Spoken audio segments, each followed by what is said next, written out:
नमस्कार, स्वागत है आप सभी का पीएम से कहिए अपने मन की बात कार्यक्रम में और मैं हूं आपके साथ अपर्णा।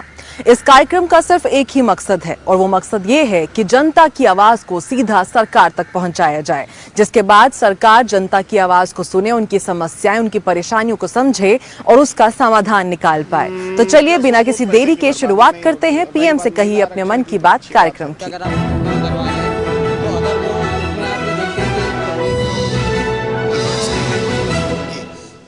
दिल्ली के अंदर केंद्र सरकार के नए बिल से एक बार फिर से बवाल मच गया है। दिल्ली के अंदर इस बिल के आ जाने के बाद से ही केजरीवाल बनाम मोदी सरकार जैसी स्थिति बन गई है। आपको बता दें कि केंद्र सरकार ने राष्ट्रीय राजधानी क्षेत्र संशोधन विधेयक 2021 पास किया और इस बिल के पास होने के बाद दिल्ली के अंदर उपराज्यपाल के जो अधिकार क्षेत्र हैं वो बढ़ जाते हैं। लिहाजा केजरीवाल सरकार इस बिल के खिलाफ उतर आई है। इसके बाद केजरीवाल सरकार ने ये तक कह दिया कि इस बिल के जाने से दिल्ली सरकार का मतलब होगा उपराज्यपाल। तो चलिए जानते हैं दिल्ली वासियों से कि इस बिल के आ जाने से दिल्ली वासी क्या कुछ कहते हैं। अगर सीएम के हाथ से अगर ये मतलब हर चीज के लिए उनको पूछ के ही करना पड़ेगा तो ये सीएम का मतलब क्या हुआ फिर दिल्ली सरकार को? इससे अच्छा फिर चुनाव ही मत करो, आप खुद बन जाओ अपने आप को सरकार। नहीं, वो जो भी काम करते हैं तो ऐसे ही बोलते हैं कि ये नया नहीं है। जो भी काम करते हैं तो ऐसे ही बोलते हैं। सब कुछ तो अपना मनमानी कर रहे हैं। जहाँ लोग जाते थे 500 में, आप जा रहे हैं 1500 में। ये भी पुराना था क्या? 2 दिन पहले दिल्ली के मुख्यमंत्री और उप मुख्यमंत्री मनीष सिसोदिया ने भी जंतर मंतर पे धरना प्रदर्शन किया था और लोगों से पूछा भी था और आम जनता से भी पूछा गया था कि भाई दिल्ली की राइट्स क्या होती है, क्योंकि दिल्ली की आपको पता है कि यह राइट्स बहुत सीमित है। इनके पास न पुलिस की पावर है और अगर ये राइट्स भी अगर एलजी को मिल जाएगी तो कहीं ना कहीं दिल्ली के सीएम की फिर महत्व नहीं रह जाएगी। एक सोचने वाली बात है कि दिल्ली में कोई भी कानून अगर ये बनता है और वो अगर एनसीटी के संशोधन बिल के अंतर्गत आता है तो उनको पूरा राइट होता है वो कभी कभी। ये मेरा तो सीधा मानना है कि भाजपा वाले कहीं ना कहीं एक अपना फाइंड कर रहे हैं कि दिल्ली में वो प्रवेश कैसे करें। राजनीतिक ओपिनियन की मेरा इंडिविजुअल जो ओपिनियन इस बारे में है कि आज की डेट में जो एक भ्रम था एलजी को लेकर के कि कोई भी प्रस्तावना जो एप्लीकेबल होगी वो थ्रू द एलजी होगी, ये पहले भी था। पहले थोड़ा पेज उलझा हुआ था। आज की डेट में उसको थोड़ा सिंप्लीफाई करके पब्लिक के सामने रख दिया गया है। इसमें कोई नई बात नहीं है। दिल्ली की जो असेंबली है वो अपना विधेयक लाती है, पास करती है, लागू करती है, मगर लास्ट में तो एलजी ही उसको फाइनल करता है। जैसे केंद्र के अंदर है, केंद्र के अंदर क्या है कि जितने भी सांसद हैं हमारे लोकसभा में बैठे हुए, किसी बिल को लेकर आते हैं, बहुमत से उसको पास किया जाता है। राष्ट्रपति के पास सिर्फ एक अपॉर्चुनिटी है उस बिल को 2 बार करेक्शन के लिए वापस भेजने की। तीसरी बार अगर वो बिल अमेंडमेंट होके लोकसभा में आ गया तो राष्ट्रपति को पास करना पड़ता है, कंपलसरी तौर पर उसको सिग्नेचर करना पड़ता है। यही हाल दिल्ली का हुआ है। ये बिल्कुल गलत है। ये अंग्रेजों का राज आ रहा है, वाइसराय ने जो करा था। इसी तरह हमारे हिंदुस्तान पे अंग्रेजों ने कब्जा करा था, वही मोदी जी कर रहे हैं। वही मोदी जी उपराज्यपाल को ला रहे हैं। फिर सरकार किस लिए बनाई थी? फिर आदमी जीते किस लिए थे? केजरीवाल ने पानी माफ करा, बिजली माफ करी, उनको फांसी पे लटका दे। फिर मोदी केजरीवाल को फांसी पे लटका दे, उपराज्यपाल को बिठा दे सीट पे, उपराज्यपाल को सीट पे बिठा दे। इस पे ये राय है या तो बीजेपी आ जाए दिल्ली में। अगर बीजेपी में जिगरा है तो बीजेपी दिल्ली में आ जाए, नहीं तो केजरीवाल तो रहेगा ही। तो मैं एक बात और कहना चाहूँगा दोस्त कि या तो केजरीवाल से काम करा लो या उससे काम कराओ। जनता ने जो वोट दिया केजरीवाल को दिया है, ये इस बंदे को दिया जिसको हिसाब लेगा। ये हिसाब लेने वाला होता कौन है? या तो बीजेपी को जब डायरेक्ट हिसाब दे रहा है, मोदी सरकार काम करने बीजेपी उसको दे ही नहीं रही। उनने लेडीज का टिकट फ्री कर रखा है, 200 यूनिट फ्री कर रखे हैं, दिल्ली में अच्छा काम कर रहा है। अगर एक बात मैं आपसे मीडिया वालों से पूछना चाहूँगा, अगर ये हार जाए केजरीवाल तो बीजेपी दे देगी फ्री टिकट लेडीज को? क्या दे सकती है? झूठे वादे पे ये 15 लाख रुपए आएंगे अकाउंट के अंदर। झूठे वादे पे बैठी हुई है। प्याज 100 रुपए किलो, सिलेंडर महंगा है। आज सिलेंडर किसके घर में आ रहा है? कितने का सिलेंडर आ रहा है? मैं आपसे बस यही कहना चाहूँगा, हर हिसाब वो उसको क्यों देगा? जो देश का प्रधानमंत्री है उसी को हिसाब देगा। हेल्थ वाइज भी काफी प्रॉब्लम है इससे, क्योंकि अगर हम बचाव करें उत्तर प्रदेश के अंदर त्रिस्तरीय पंचायत चुनाव 4 चरणों में करवाए जाएंगे और इसी के चलते हर एक मंडल के अंदर एक चरण में एक ही जिले में चुनाव होगा। इसी के चलते राज्य निर्वाचन आयोग ने सभी दिशा निर्देश भी जारी कर दिए हैं, जिसके बाद अब पंचायत चुनाव की जो तैयारियां हैं वो और भी तेज हो गई हैं। तो चलिए जानते हैं उत्तर प्रदेश की जनता से कि इन पंचायत चुनावों को लेकर उनका क्या कुछ कहना है। प्रयास तो सराहनीय है, क्योंकि कोरोना काल चल रहा है, इस समय कोरोना बढ़ भी रहा है, तो इस हिसाब से जो है चुनाव को जितना लंबा खींचेंगे सरकारी मशीनरी उतनी ज़्यादा व्यस्त रहेगी, और कोरोना में भी सरकारी मशीनरी को काम करना ही पड़ता है, उसमें एक्स्ट्रा उनको जो है एफर्ट्स करने ही पड़ते हैं। तो अगर एक बार में निपट जाए तो बहुत अच्छा, 100 गुट पैसे की बर्बादी नहीं होगी। और रही बात महिला आरक्षण की, तो अच्छी बात है, हमारी महिलाओं का सशक्तिकरण तो आवश्यक है। देखिए, जैसे कि पहले इन्होंने महिलाओं के बारे में जैसे आपने बताया कि महिलाओं को आरक्षण अधिक कर दिया गया है, तो उस पर अभी आप लोग मतलब ये भी कहते हैं कि महिलाओं को अब मिलना चाहिए, लेकिन इसका मतलब ये तो नहीं है कि आप पुरुषों को अनदेखी कर दें। तो कुल मिला के कहता हूँ कि अगर आप महिलाओं के लिए आरक्षण की व्यवस्था कर रहे हैं तो उसमें थोड़ा बहुत ध्यान आपको रखना चाहिए पुरुषों के लिए भी। और एक ग्राम पंचायत वाला, तो उसमें जैसे आप 5 चरणों में करवा रहे हैं, तो अगर वो उसमें आप ये देखते हैं कि पब्लिक जनता का भी टाइम लॉस होता है, उसके अलावा काफ़ी पैसा भी लॉस हो जाता है, नुकसान भी होता है, तो कहने का मतलब ये जनता भी यही चाहती है कि अगर उसको एक चरण में ही किया जाए ग्राम पंचायत का चुनाव, तो वो ज़्यादा उचित होगा।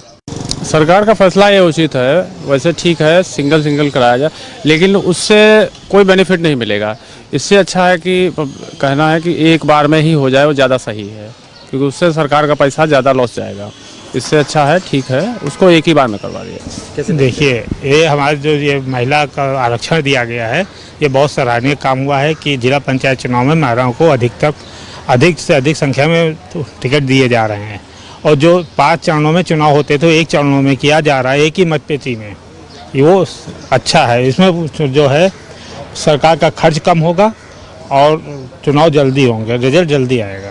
महिलाओं की भागीदारी की जहाँ तक मामला है वो तो अच्छी बात है, लेकिन जो एक चरण में निपटाना चाहते हैं, ये दाल में कुछ काला है। इनकी नीयत साफ नहीं है, ये साफ चुनाव नहीं चाहते हैं, ये चुनाव में कुछ धांधली चाहते हैं, इसलिए ऐसा कर रहे हैं। कम से कम 4 चरण में तो होना चाहिए, 4 चरण में होगा तो पारदर्शिता बनी रहेगी, नहीं तो जो है एक चरण में जो है निपटा देंगे इसे। किसी को क्या पता कि ये क्या करवा रहे हैं रात में। एक चरण में जो है कहाँ से उसको जो है करेंगे। सुरक्षा कर्मियों कहाँ इतना मिलेंगे, कहाँ से जो है इनको कर्मचारी मिलेंगे, इतने कहाँ से कराएंगे भाई। ये तो खर्च तो चुनाव ड्यूटी तो उतने ही लोग करेंगे। अब उतने लोग यहाँ से खाली हुए 100 लोग, वहाँ 100 लोग लगे, और जब सब एक साथ लग जाएंगे कहाँ से कर्मचारी लाएंगे, ये कहाँ से लाएंगे? क्या कहीं से आयात करके लाएंगे क्या? मध्य प्रदेश से लाएंगे या छत्तीसगढ़ से लाएंगे, उड़ीसा से लाएंगे, कहाँ से लाएंगे कर्मचारी? तो क्या मत है जनता के? ये ठीक नहीं है, इनकी नीयत साफ नहीं है।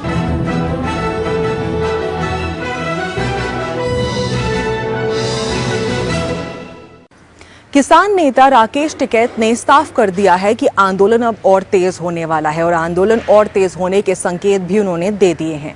यही वजह है कि किसान अब बीजेपी के खिलाफ सभी चुनावी राज्यों में जाकर प्रचार प्रसार कर हराने की कोशिशों में जुट गए हैं। किसानों का कहना है कि सरकार को कानूनों को रद्द करना ही होगा। आपको बता दें कि किसान लगातार अपना आंदोलन तेज करते जा रहे हैं। तो आइए जानते हैं आम जनता से कि नए कृषि कानूनों और किसान आंदोलन पर उनका क्या कुछ कहना है। और इस आंदोलन को जो तेज करने की बात है वो बहुत जरूरी है, क्योंकि प्रधानमंत्री जी ने देश को नाश की ओर ले जा दिया। और प्रधानमंत्री जो 60 साल में जो देश की आम आदमी ने, देश की सरकारों ने मिलकर जो देश को एक पायदान पर खड़ा किया था, वो सब प्रधानमंत्री जी ने पिछले 6 साल में बेच दिया। और वो भी उन पर बिकने पर नहीं आ रहा, उसमें भी लगे पड़े, वो और उनका पूरा मंत्रिमंडल लगा पड़ा। ऐसी सरकार बिल्कुल खत्म होनी चाहिए, देश में ऐसी सरकार की कोई जरूरत नहीं है। रणनीति यह है, जो भी हमारे किसान नेता राकेश टिकैत जी, चौधरी अजीत सिंह जी, जयंत चौधरी जी, या हरियाणा में जो हमारी लड़ाई लड़ रहे हैं, या पंजाब से चढ़ूनी जी, जो भी हमें आदेश करेगा संयुक्त मोर्चा, उस पर किसान चलना काम करेगा। उन्हीं के साथ कंधे से कंधा मिला किसान चलेगा, चाहे वो जो भी फैसला लें, हम सब किसान उनके साथ।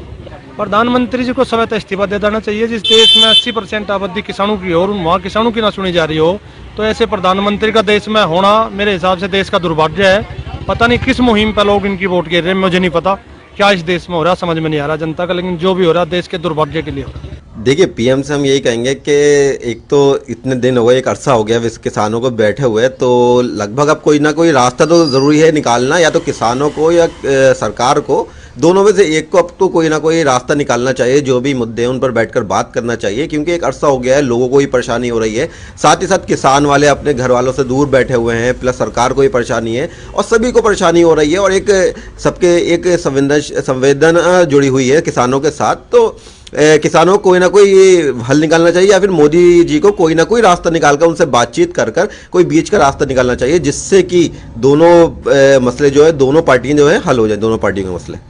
देखिए, लगातार किसान अलग अलग जगह पर धरना प्रदर्शन कर रहे हैं और उनका मूल कारण है कि वो किसी तरह से उनके बीच या तो कोई ऐसा जमीनी नेता है उन्हें समझाने की कोशिश करे। और हम माननीय प्रधानमंत्री से यही अनुरोध करेंगे कि हम लोग तो गाँवों में रहते हैं और जो वहाँ पर बॉर्डर पर बैठे हैं वो हमको बताते हैं कि क्या स्थिति है क्या नहीं। तो इसलिए जल्द से जल्द किसानों की समस्या का समाधान हो, उनके बीच प्रधानमंत्री या अपने किसी अधिकारी या किसी मंत्री को भेजे, जिसके चलते ये जो समस्या है जल्द से जल्द समाधान हो और किसान अपने घर लौटे। देखिए, आए दिन ये पूरे मामले होते रहते हैं, फसल तैयार है, किसान लगातार बॉर्डर पर है, बच्चों की शादियां भी होती है, बहुत सारी प्रॉब्लम होती है घरों में। तो जल्द से जल्द इसका समाधान हो जाए और प्रधानमंत्री किसानों को लेकर गहनता से विचार करे और जल्द से जल्द इसका समाधान करे। प्रधानमंत्री से तो मन की बात कहने के लिए कुछ बचा ही नहीं जी। मन की बात तो बहुत लोग कह रहे हैं प्रधानमंत्री जी को, हमारे तो मन की किसानों की कहाँ सुनी जा रही, हमारी नहीं सुनी जाने की जी। इतने लोगों की नहीं सुनी जा रही, इतने स्टेट के किसानों की नहीं सुनी जा रही, किसी की भी नहीं सुनी जा रही, तो मन की बात में कहेंगे क्या बताओ। हमारी बात कहने तो प्रधानमंत्री जी पे कोई फर्क पड़ने वाला है। युवा बेरोजगार हैं, किसान भी बस बेरोजगार ही समझो। किसानों के पास कुछ नहीं, गन्ने का पेमेंट नहीं मिलता, गन्ने की भुगतान नहीं होती, किसान जो चीज लेवा उसे नकद मिलती है। मोदी जी से कहेंगे कि आप किसानों के बारे में सोचिए। अब हमारे यहाँ गन्ना बेल्ट है, इस गन्ना बेल्ट में हम देख रहे हैं कि पिछले 4 साल से गन्ने का पेमेंट भी कुछ नहीं हो रहा और गन्ने का मूल्य भी नहीं बढ़ रहा। गन्ने का मूल्य वही 325, आज भी 325 और 4 साल पहले भी 325।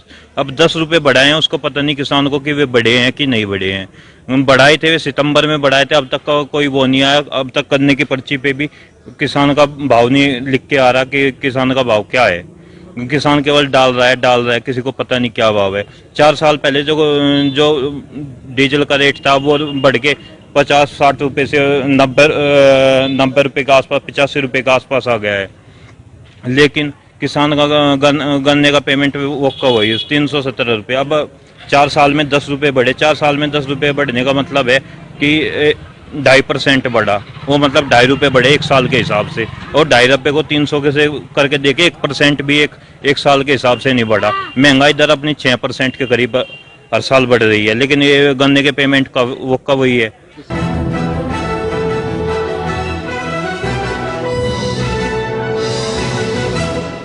चलिए इसी के साथ आगे बढ़ते हैं और बात अब करेंगे लद्दाख और जम्मू कश्मीर की। आइए जानते हैं वहां की जनता प्रधानमंत्री नरेंद्र मोदी से क्या कुछ कहना चाहती है।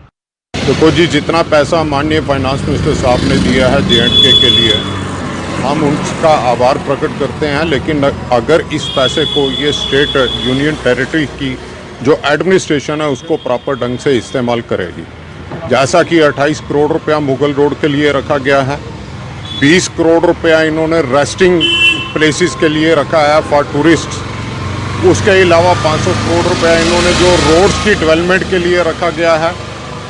बहुत सारे जो प्रोजेक्ट हैं, जो पाइपलाइन है, उनके लिए 500 करोड़ रुपया रखा गया है।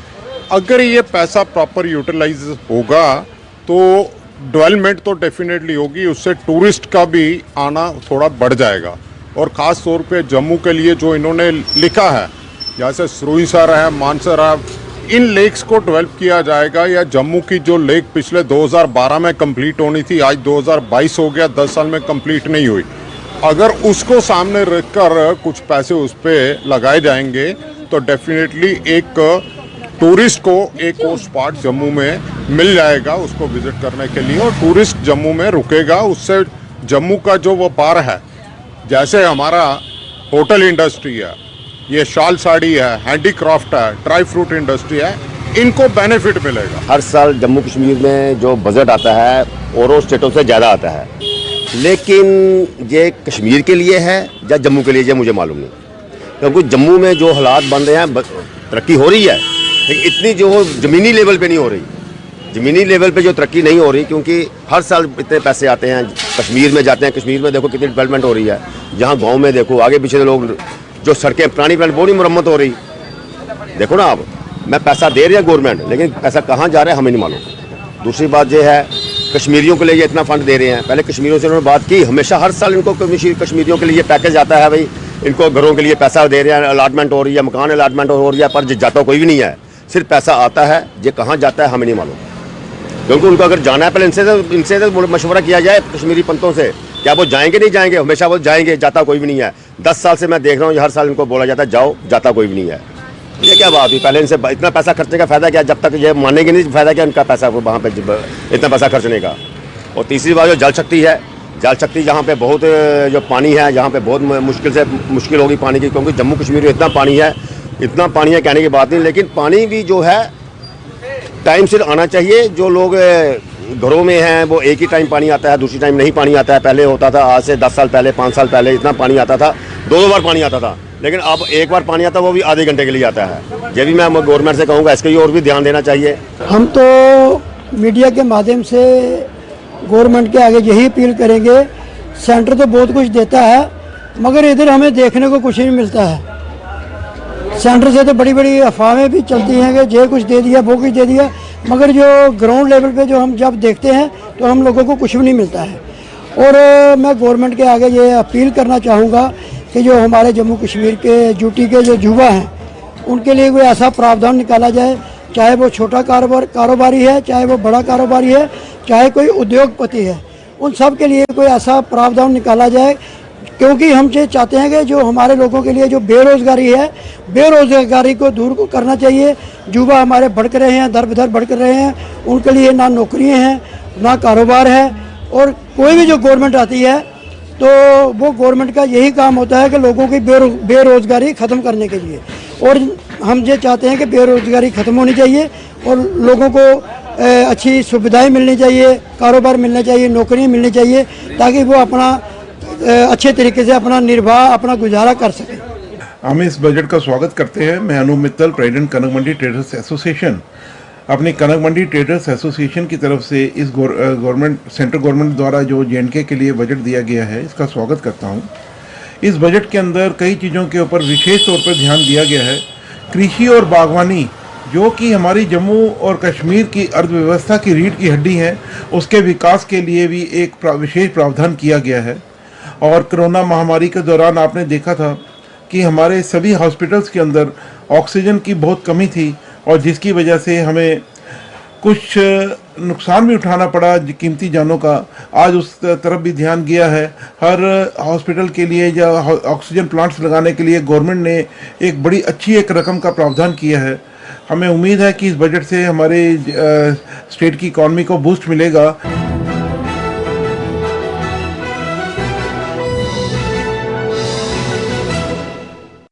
कोरोना ने एक बार फिर से महाराष्ट्र के अंदर अपना विकराल रूप दिखाना शुरू कर दिया है। आपको बता दें कि सबसे ज्यादा चिंताजनक स्थिति जो है वो महाराष्ट्र के अंदर बनी हुई है। पूरे देश के अंदर 50% से ज्यादा जो कोरोना के मामले हैं वो महाराष्ट्र में ही दर्ज किए गए हैं, जिसके चलते महाराष्ट्र वासी एक बार फिर से टेंशन में आ गए हैं। आइए जानते हैं महाराष्ट्र वासियों से कि कोरोना के चलते वो कितने डरे हुए हैं, और एक बार फिर से जो कोरोना है वो दूसरी बार अपने पांव पसार रहा है, तो महाराष्ट्र वासी क्या कुछ सोच रहे हैं। एक्चुअली बढ़ते हुए खतरे को देखते हुए हम लोग यही देख रहे हैं कि अगर बाई चांस इसका प्रकोप ज़्यादा बढ़ते गया तो हम लोग का लाइन जो है सैलून लाइन बिजनेस है सर, बहुत ज़्यादा असर पड़ेगा इस पर।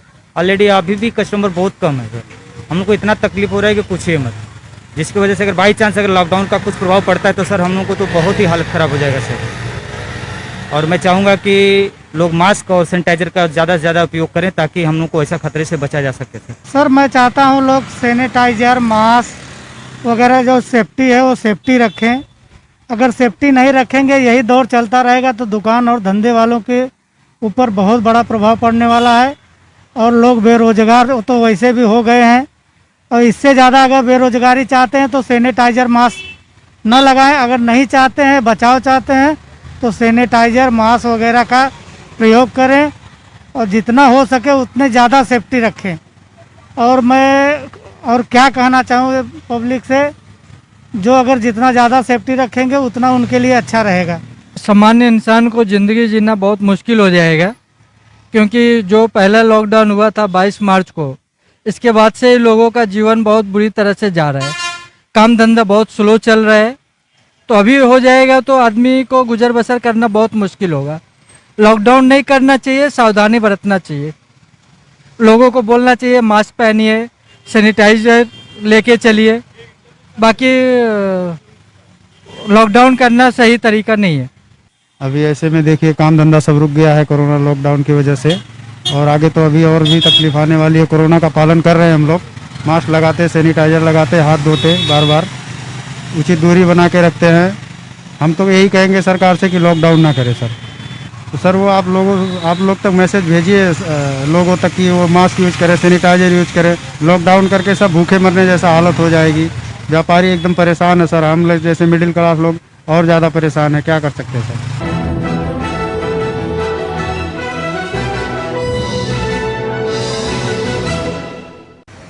केंद्र और राज्य सरकारें कोरोना को लेकर काफी गंभीर है और यही वजह है कि कड़े कदम भी उठाए जा रहे हैं। आपको बता दें कि पीएम मोदी समय समय पर राज्य के मुख्यमंत्रियों से बातचीत करते हैं और कोरोना की रोकथाम के लिए दिशा निर्देश भी जारी करते हैं। एक बार फिर से पीएम मोदी ने सभी राज्यों के मुख्यमंत्रियों से बातचीत की और कोरोना को लेकर कड़े कदम उठाने की भी बात कही। इसी के साथ पीएम मोदी ने वैक्सीनेशन की बर्बादी ना हो, इसके लिए भी दिशा निर्देश जारी किए हैं। चलिए जानते हैं हरियाणा वासियों से कि वो वैक्सीनेशन को लेकर क्या कुछ कहते हैं। पहले के मुताबिक देखा जाए तो कोरोना केस के अंदर संभाल है, लोगों ने अपनी तरफ से पूरी सुरक्षा बरती है। मास्क हो गया, सैनिटाइज़र हो गया, हर तरीके का प्रयोग करा है लोगों ने अपनी तरफ से पूरी सावधानी बरती है और सरकार का भी पूरा सहयोग रहा है इसमें। पुलिस वालों का, प्रशासन का, हॉस्पिटल में सब जगह अच्छे तरीके से सपोर्ट मिला है। आगे भी ये सपोर्ट रहेगा ही। बस लोगों को ये है थोड़ा सा आज भी संभल के ही रहना चाहिए, ये हल्के में ना लें कि कोरोना अभी चला गया है। मास्क पहन के रखें, अपना सैनिटाइज करें, अपनी सुरक्षा रखें। मेरे हिसाब से हरियाणा में ऐसी स्थिति की कुछ हमें लगती नहीं है कि ज़रूरत है, क्योंकि हरियाणा अभी सेफ है। यहाँ पे लोगों ने बहुत तरीके से सुविधाएं बरती और ये प्रशासन भी बहुत सख्त है इन चीज़ों को लेके। तो मेरे को नहीं लगता कि हरियाणा के अंदर लॉकडाउन की अभी कोई ज़रूरत है। प्रशासन तो ही बोल रही है दोबारा से लॉकडाउन लगने की उम्मीद हो सकती है, बट ये तो क्या होगा वो तो सरकार ही जानती है।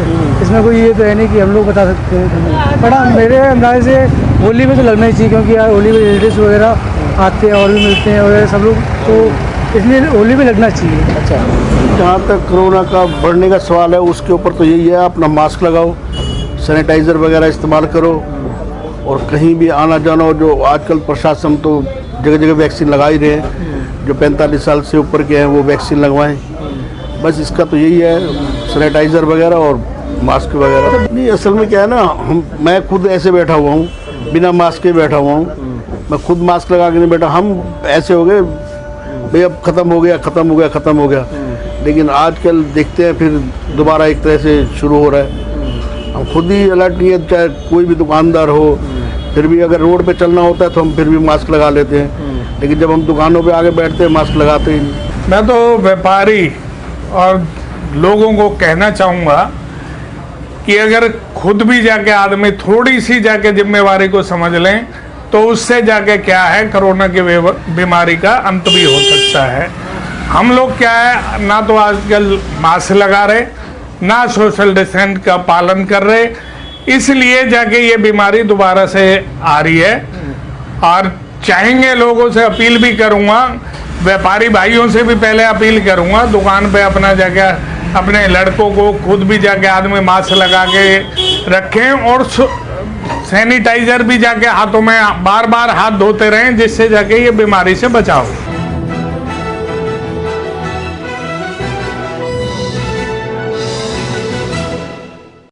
कोरोना के बढ़ते मामलों को देखते हुए एक बार फिर से सख्ती बरतने के दिशा निर्देश जारी कर दिए हैं। एक बार फिर से अब जो होटल और रेस्टोरेंट्स हैं उनमें रौनक कम होगी, यानी कि अब जो होटल और रेस्टोरेंट्स की संख्या है वो एक बार फिर से घटाकर 50% करने के दिशा निर्देश जारी किए हैं। आपको बता दें कि कोरोना जिस तरह एक बार फिर से अपने पांव पसार रहा है, उसके चलते आम जनता को ज्यादा सख्ती बरतने की जरूरत है और ज्यादा प्रिकॉशंस लेने की जरूरत है। इसके चलते पंजाब वासी क्या कुछ कह रहे हैं, आइए उनसे सुनते हैं।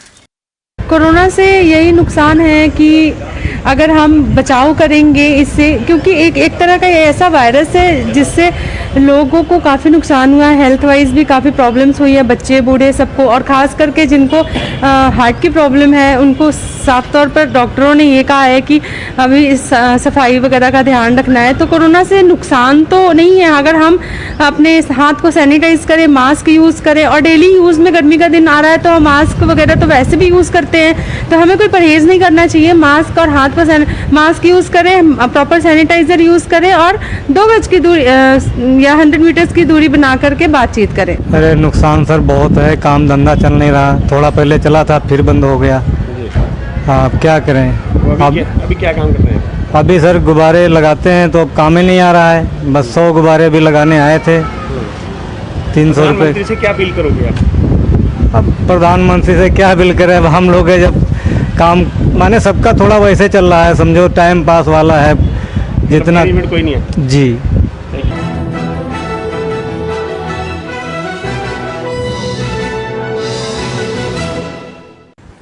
तो इसी के साथ आज के इस एपिसोड में फिलहाल बस इतना ही। अगले हफ्ते कुछ और नए मुद्दों को लेकर आपके सामने होंगे हाजिर। अगर आप चाहें तो आप भी इस कार्यक्रम का हिस्सा बन सकते हैं। अपना एक वीडियो मैसेज रिकॉर्ड कर स्क्रीन पर नीचे दिए गए हमारी ईमेल आईडी, हमारे फेसबुक पेज और हमारे इंस्टाग्राम हैंडल पर हमारे साथ शेयर कर सकते हैं। हम पूरी कोशिश करेंगे कि आपका वीडियो मैसेज इस कार्यक्रम में शामिल किया जाए और आपकी आवाज सीधा सरकार तक पहुंच पाए। इसी के साथ मुझे दीजिए इजाजत। आप अपना ख्याल रखिए और देश और दुनिया की तमाम बड़ी खबरों के लिए आप लगातार देखते रहिए JK24। खबरों से अपडेट रहने के लिए चैनल सब्सक्राइब कीजिए, साथ ही बेल आइकन जरूर दबाएं।